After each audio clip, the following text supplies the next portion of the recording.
Welcome to our special episode or special coverages on Nile TV for the ongoing incidents that are occurring in Gaza and the development. And Foreign Minister Sameh Shoukry has headed to Jordan to participate in a coordinating meeting with his counterparts from Jordan, the United Arab Emirates, Saudi Arabia and Qatar, alongside the Secretary of the Executive Committee of the Palestinian Liberation Organization.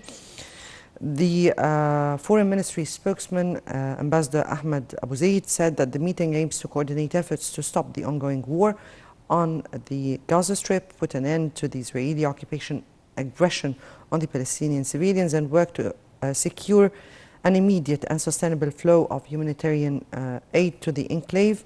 The Arab foreign ministers also will hold talks with U.S. Secretary of State Antony Blinken, who is in Amman, to reaffirm the Arab integration, rather the Arab integrated and unified stance, including the priority of reaching a ceasefire to Gaza, dealing with the deteriorating humanitarian situation, and address the roots of the causes of the crisis, which are the continuation of the Israeli occupation and the absence of a just and comprehensive solution to the Palestinian cause at large. This is what we will be discussing in our coverage, plus of course the ongoing development in the enclave, including the continuous attacks of the Israeli occupation forces on the Palestinian civilians, unarmed civilians. We'll be speaking about that, but on Thursday marked the 106th anniversary of the Balfour Promise, and that of course is a very remarkable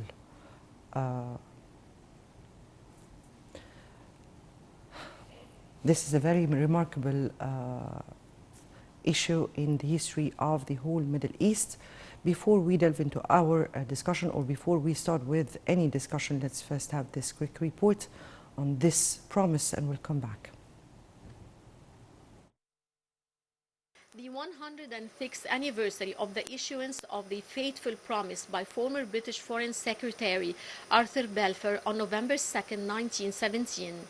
This declaration marked the beginning of the tragic and catastrophic events that occurred in 1948 that ultimately led to the displacement of the Palestinian people, the rightful owners of the land and rights. It resulted in the denial of their legitimate rights and establishment of the Israeli colonial occupation state based on colonial settlement policies, military aggression, forced displacement, ethnic cleansing, land confiscation, property destruction, and Judaization of the holy city of Al-Quds.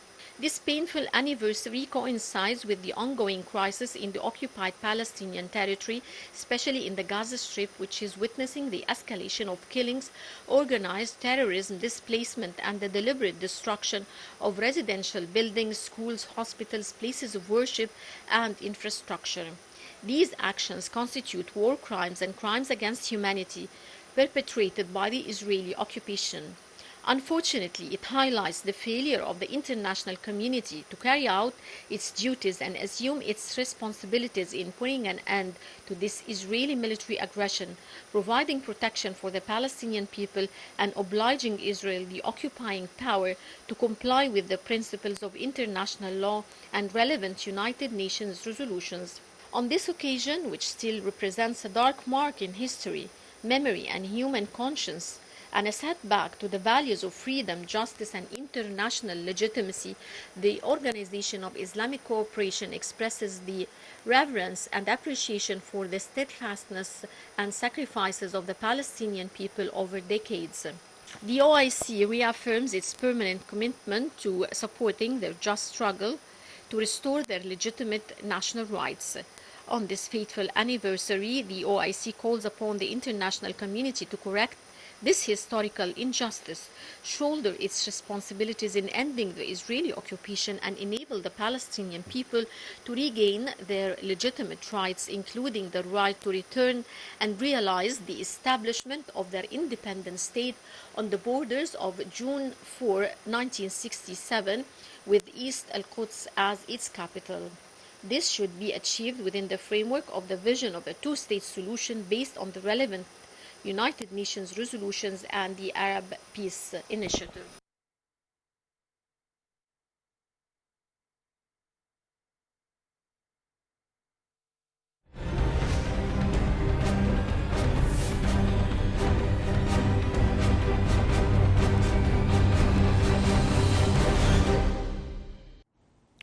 And still with our coverage to the incidents where the Israeli aggression on Gaza continued on Saturday for the 29th consecutive day, with the occupation jets striking Al-Fakhura school in Jabalaya refugee camp, northern the Gaza Strip. The school is affiliated to the UN Agency for Palestinian Refugees, the UNRWA, that was hosting thousands who were displaced, searching for a safe haven or a safe shelter, escaping the hell of the Israeli shelling of the homes and residential areas. The source said that about 150 were killed or injured in the Israeli shelling hours after striking ambulance convoy, which were admitted by the Israeli occupation forces. That also killed and injured or injured and wounded who were inside this complex or this medical complex.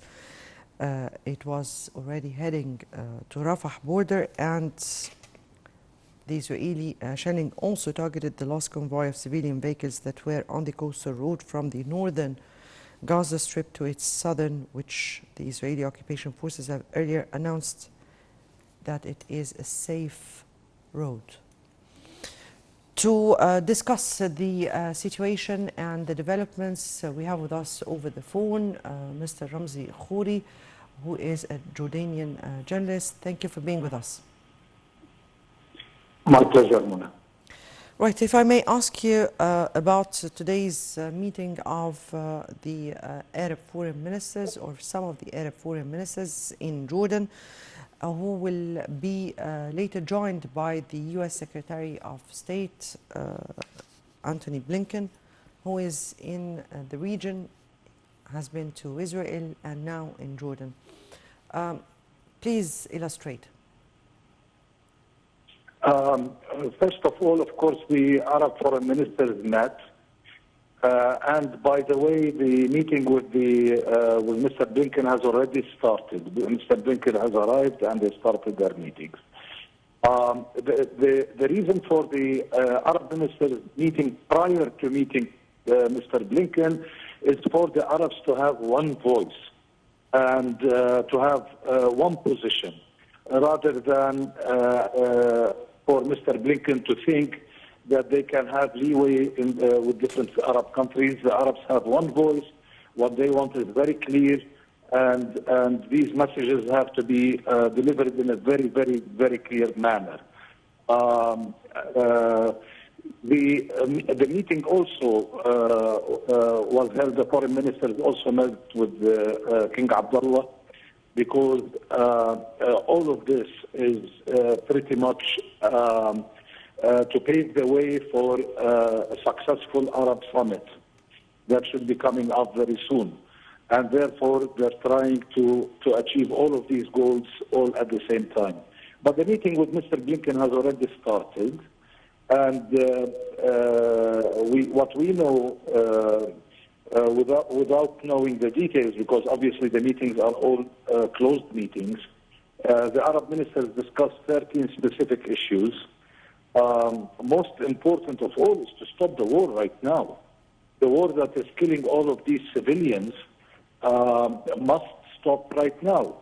The biggest problem with the American administration is that the American administration has been stating over and over again that ceasefire or an end to the war cannot happen before Israel's security is achieved. But Arabs know, and most of the world knows, that there is no such thing as security without peace. And peace cannot be achieved at the expense of the Palestinian people. The Palestinians have to achieve a solution to the Palestinian issue has to be reached before peace is actually achieved. The problem that the Arab ministers have is that this is not really a war, because despite the engagement between the resistance in Gaza and the Israeli army, what the Israeli army is that they're just devastating the civilians. And this is a very big problem. How can you achieve peace by devastating the civilians? Mr. Ramzy, Those areas. Yes. Mr. Ramzy, if I may ask you here, the Arab foreign ministers representing the Arab states are meeting with Mr. Blinken. The U.S. administration has several times called on the Israelis to ceasefire, and even the U.S. President Biden has said that there is the two-state solution is the only just and comprehensive solution. He has called for a ceasefire, and that was reiterated by the U.S. Secretary of State. But still, there is the stagnant position of the occupation forces or the occupation state. If I may ask you here about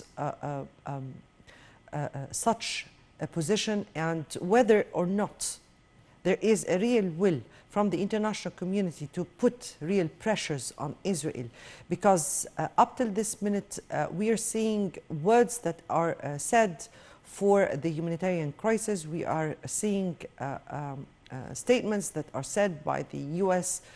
President and reiterated by the U.S. Secretary of State, but on the ground, the Israeli forces are continuing on with their aggression on the unarmed civilians in the Gaza Strip.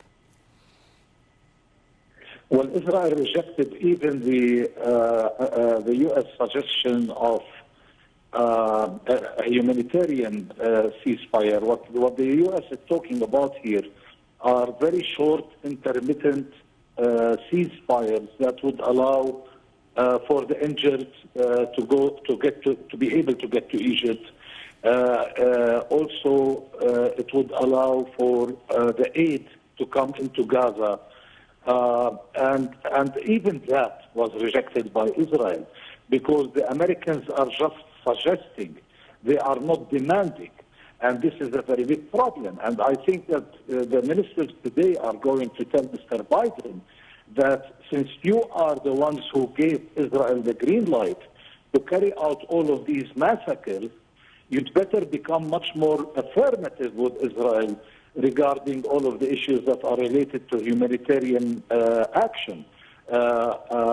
Most importantly, Israel, the U.S. is suggesting to Israel all the time that Israel should stop or should try to focus on military action and not harm civilians. What is that suggestion? The minute that Mr. Blinken left Israel yesterday, the first thing that Israel did is they bombarded Gaza in a much bigger way. They attacked several hospitals.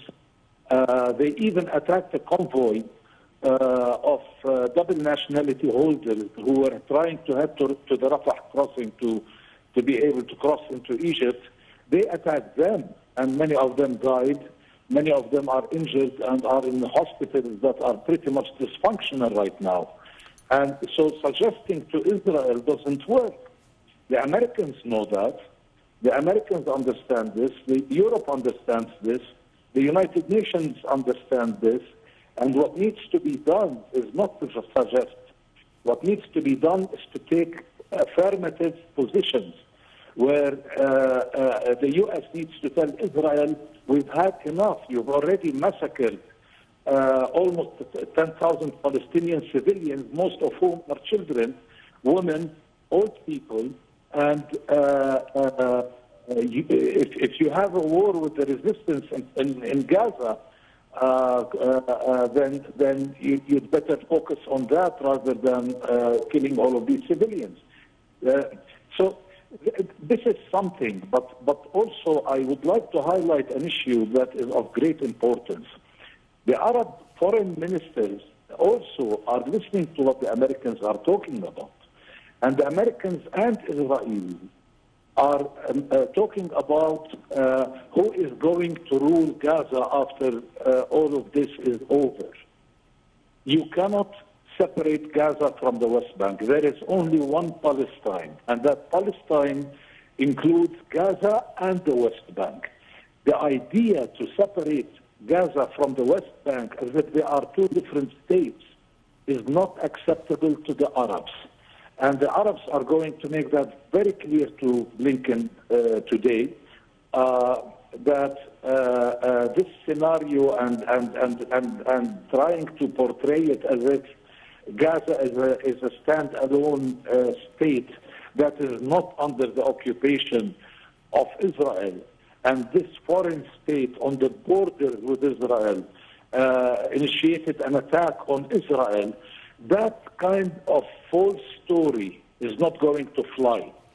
And this is very, very, very important, because Israel, this is what Israel wants, and this is what the U.S. is pushing as well. And what needs to be done is for one conclusion to be reached. If we are going to discuss the aftermath of these massacres that are conducted in Gaza, and Gaza is an occupied territory by Israel, and Gaza is part of Palestine, what you need to do is to resolve the Palestinian issue. And that's the only way Israel is going to get its security. Otherwise, there will never be security. The aftermath of this incident will be another incident, because we've seen these incidents erupt over and over and over and over again. And the reason why these incidents are erupting is not because Hamas was there. By the way, these incidents have been erupting since before Hamas was even created. The problem is the Palestinian issue, and the Palestinians have to get their freedom, they have to get their independence in a state that is viable, that can actually survive. And unless that happens, there will never be security. And if America does not acknowledge this, then we're going to go back to the same scenario where the Americans are talking about a two-state solution, suggesting that when Israel is ready for a two-state solution, that's what we support. That's not enough. Israel has to be forced to accept a two-state solution. And this is very important. Mr. Ramzy, if I may ask you here, and briefly before we go to the Adhan, we are seeing here a rejection by the international community to the attacks on the civilians. We are seeing a call for ceasefire. We are seeing also the issue of the two-state solution emerging on on top of suggestions. But we are not seeing any of that complying on Israel. So from your point of view, doesn't this raise many question marks about the real intentions of the international community at large, and Israel particularly? Plus, this calls by Israel for Palestinian displacement. So how do you view that? Oh, this is a very important issue that the foreign ministers have to discuss and put their foot down on, because what we're seeing, there is an international pro-Palestinian movement going on worldwide, and this is fantastic. But it has created a major gap between what the people and the nations want and what their governments are doing. And you are 100% right, Muna. We have to worry. Because the first thing that this incident erupted, we heard the Israelis talk about transfer of Palestinian civilians into Egypt. We have to go now to the Adhan. We have to go now to the Adhan, and we'll come back.